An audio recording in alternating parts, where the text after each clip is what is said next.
Say, everybody, it's Lent, so we don't really celebrate feast days the way that we would do the rest of the year. But nonetheless, it's the feast of St. John of God. And he has a really remarkable and kind of a crazy story, which I think is worth telling. He was born in, I think, 1550 or thereabouts in Portugal.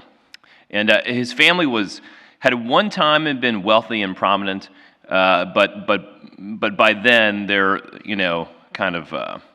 their sun had set, and they were kind of into poverty, but they were very, very devout people. Kind of aristocratic and well-known and religious, but poor, and they had lost all their influence at court. Well, anyway, at the age of 8, little John was abducted, and by whom we don't know, but he was taken far away.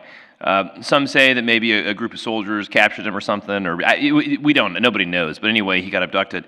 And supposedly his mom and dad were just so heartbroken by that his mother just died on the spot, died of sadness, and his dad entered the Franciscans. That's how bad that was. Imagine that. So anyway, little John doesn't know that, and he gets kind of taken away, and eventually finds himself working sort of as a farmer on the estate of a really kind man.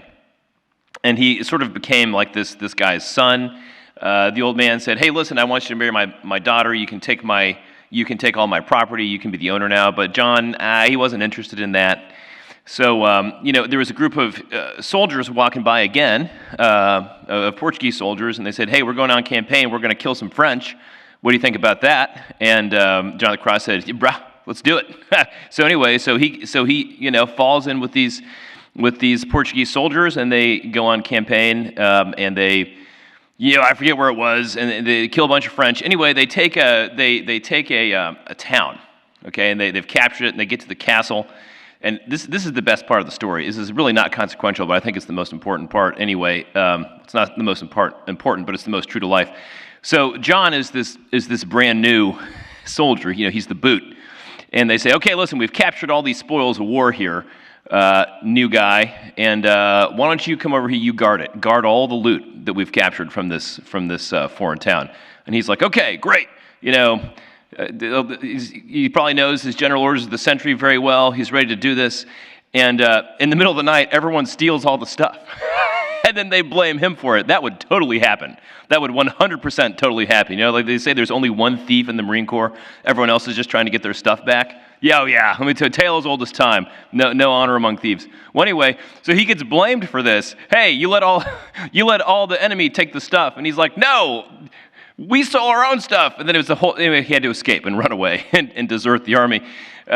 Anyway, a bunch of other things happened. The story is getting too long. I just love that part so much. Some of this could be legendary. I guarantee you that happened. Guaranteed. Well, anyway, so eventually he finds himself, he's just traveling all over the place trying to find his niche, and he can't quite figure it out. He thinks, "You know what? I'm out of the army now. I'm going to go to my hometown and maybe reconnect with my family."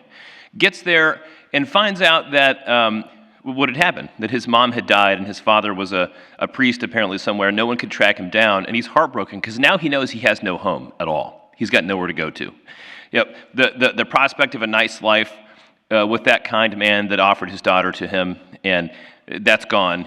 And his home with his mom and dad that he had probably always wanted to go back to, that's not available. And now he has blood on his hands because he's killed people in battle.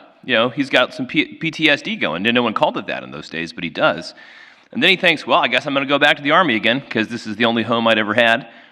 Gets back in, goes on another campaign, finds himself in Africa, surrounded by Moors, and narrowly escapes there. And eventually, he finds himself on the streets of Granada, Spain.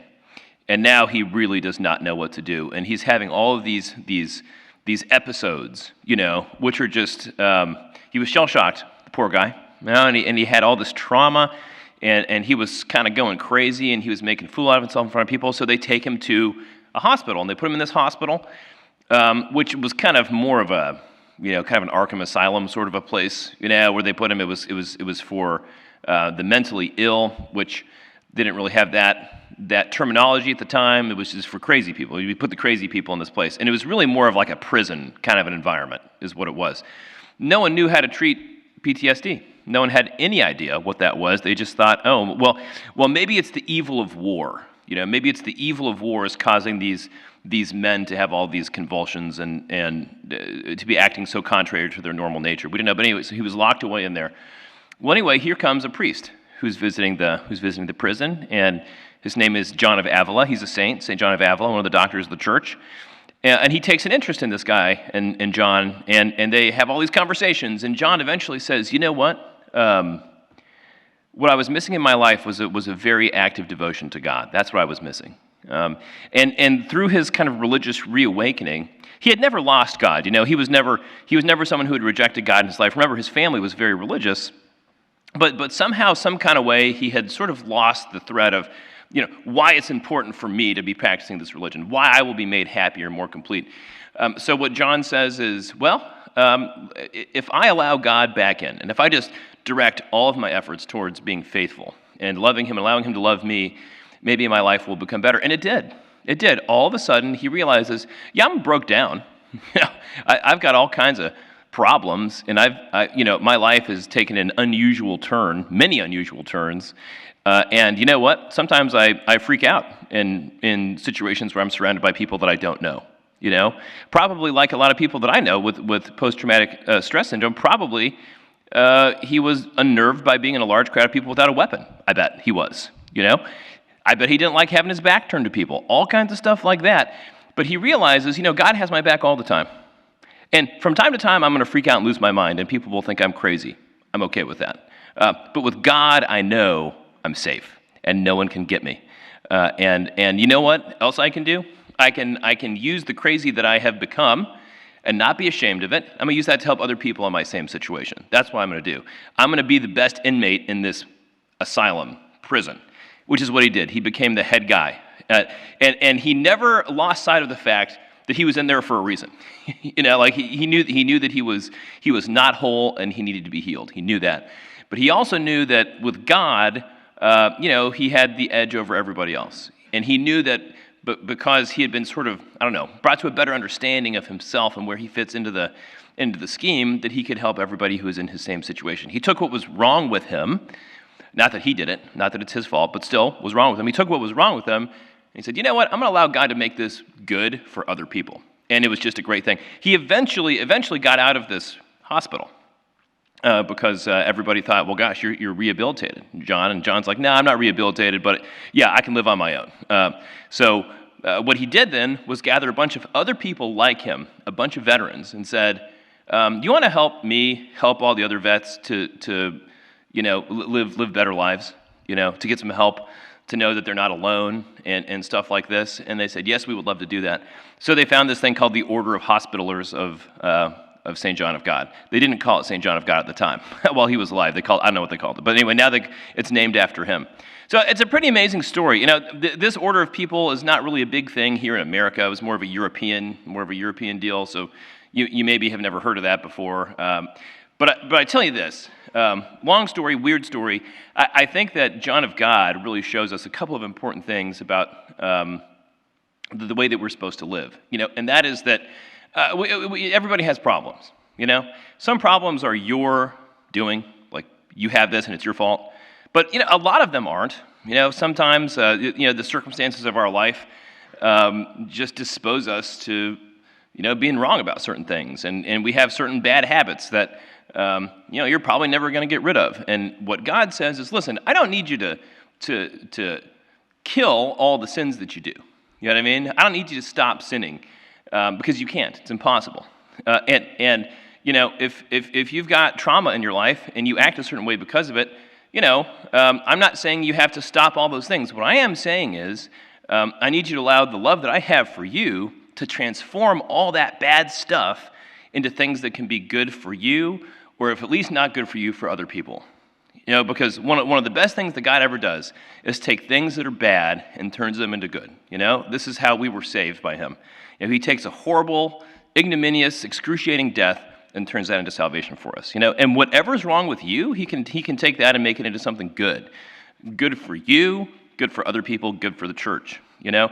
And sometimes I think it's the sort of the darkly good things like that, which are the most powerful weapons that we have in the arsenal of the church, you know? Evil that has been redeemed and weaponized for the cause of righteousness, boy, those are important things, you know, and we can't live without it. A lot of the time we try to pretend like what's evil about us doesn't exist, or get really frustrated that I can't end the evil things that I do. And I'm not saying we should not, you know, endeavor to be less evil. That's not the point of this. But here's the thing. The sins that you regularly commit, that you know you probably don't have much of a chance of stopping forever for good, okay? And we all have those things. The real question is not, okay, God, please, today, let me finally be the day that I stop doing this thing, because that's gonna be a frustrated prayer probably, forever. And we don't need frustrated prayers. The prayer should probably be something like this: God, okay, I know that I'm a glutton, or I know that I'm inclined to anger, I know that I'm jealous, I know that I'm whatever it is that I am.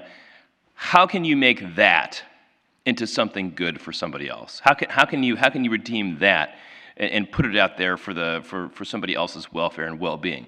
That's the real thing, you know? And it's a tough thing to do, because you got to look in the mirror and say, all right, here's where my soul has become disfigured, and here's where I know I will not be able to change that. So long as I live, I will have this ugly thing about me. But God, can you take that thing and make it good for someone else? It requires humility. It requires daring. And those are the things that always have the best results, okay? What is it that's wrong about you that you can't fix? Okay? Look that square in the eye and acknowledge that. Acknowledge that before God. And then ask God to weaponize that for good. Because we need those things.